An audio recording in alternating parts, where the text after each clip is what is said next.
Jesus is sitting under a tree on the mountain path. Two priests and a crowd of people are dragging a woman with a veil on her head along the mountain path. The woman is crying. The people who have come to Jesus grab the woman and push her in front of him. The woman also falls down in front of Jesus, crying. A priest looks at Jesus and says, "You are a judge and a preacher of a city." This woman was caught in the act of committing adultery. Moses' law says she should be stoned. Now tell me, should we stone her or not? Jesus doesn't answer. Instead, he starts writing on the ground. The priest asked again, "Why are you silent? Should we stone her or not?" Still, Jesus said nothing and continues writing. Immediately, a priest asked, "How can you be silent? Should we follow Moses' law? Should we stone her or not?" Everyone shouted. Jesus slowly raised his head and said, "Let the one without sin throw the first stone." Then he goes back to writing on the ground. The crowd starts to leave murmuring, "What did this man say?" Only one man stays behind, watching Jesus. When everyone is gone, Jesus looks at the woman still kneeling and asks, "Woman, where are all those who accused you? Has no one punished you?" She immediately said, "No, Lord, they've all gone." Jesus gently says, "Neither will I punish you. Go and sin no more." The woman, overwhelmed, falls at his feet and worships him. A man from the priestly group had been quietly watching everything. After the woman left, he knelt before Jesus. Jesus looked at him and asked, "What do you want?" The man said, "Lord, I know you are the Son of God. I've heard of your miracles and wonders. I have seen them with my own eyes.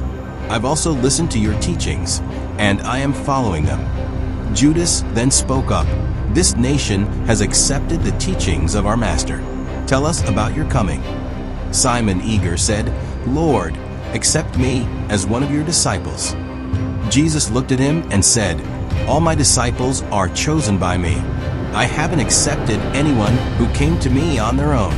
My followers carry their cross on their shoulders and follow me." Immediately Simon said, "Lord, I will serve you all my life.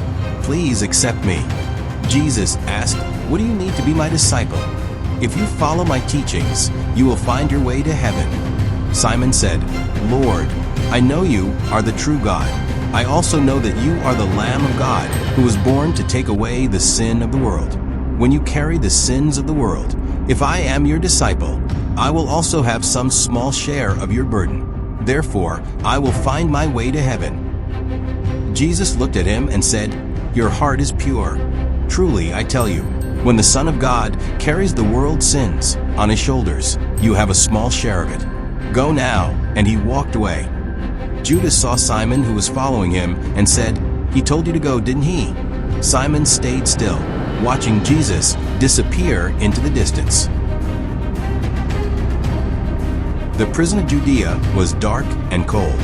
On both sides, prisoners gripped the iron bars, watching. Chief Commander and Caiaphas walk along the veranda, their footsteps echoing. They stop in front of a small cell. Inside, Barabbas sits in the corner, chained. His eyes burn with anger.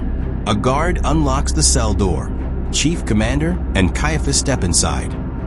Caiaphas looked at Barabbas and asked, "Well, Barabbas, how are you? How can you be fine with chains on your hands, tears in your eyes, and the fear of death?" Barabbas glared at him angrily. "You traitor, am I afraid of death?" Caiaphas laughed. "Then why did you run like a coward?" Barabbas replied, "I did not run away. My friend Jonas pulled me away." Caiaphas turns to the commander. "Haven't we already punished him for that, Commander?" The commander laughed. Seeing this, Barabbas shouted, "You hypocrites! You smile after murdering my friend. I swear, I will not let you go unpunished." The commander grabbed Barabbas and pushed him to the ground. Caiaphas steps closer, his voice cold. "Your story is over, Barabbas. The blame for your friend's murder now falls on you." Barabbas looks up, furious. "I didn't kill my friend." "He did." Caiaphas leans in, lowering his voice. "That's a secret only you and I know. Jonas' family doesn't know. Pilate doesn't know. The only thing they'll hear is that you killed him. And our dear commander, he's the main witness." The commander laughs again. Barabbas rage boils. Caiaphas then asked, "I came to see you one last time.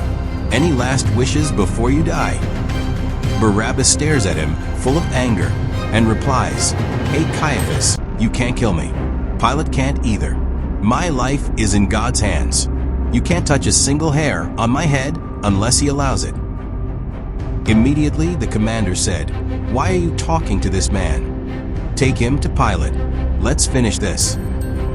Barabbas pushes himself up, his voice filled with rage. "What are you afraid of? You racists, what did I ask of you? I never asked for your gold. I never asked for your land. I never took your wives or your children. All I asked for was 6 feet of earth to bury our dead. But you priests," spits on the ground, "you guide us to heavenly life, yet refuse even that." Caiaphas steps forward, furious, angrily shouted, "Barabbas." Barabbas said to him, "Why are you angry? The temple was meant for worship, not politics. But you are greedy merchants who have turned the temple into a market. Religious fanatics cast fanatics." Caiaphas shouted again, "Barabbas."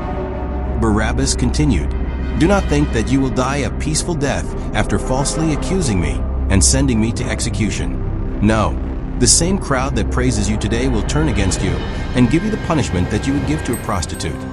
They'll drag you through the streets, they'll stone you, and you will beg for mercy. But they won't stop until you cry out and die."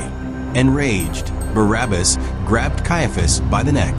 The commander immediately kicked Barabbas and threw him to the ground. He collapsed in the corner, unable to get up. Caiaphas and the commander left angrily.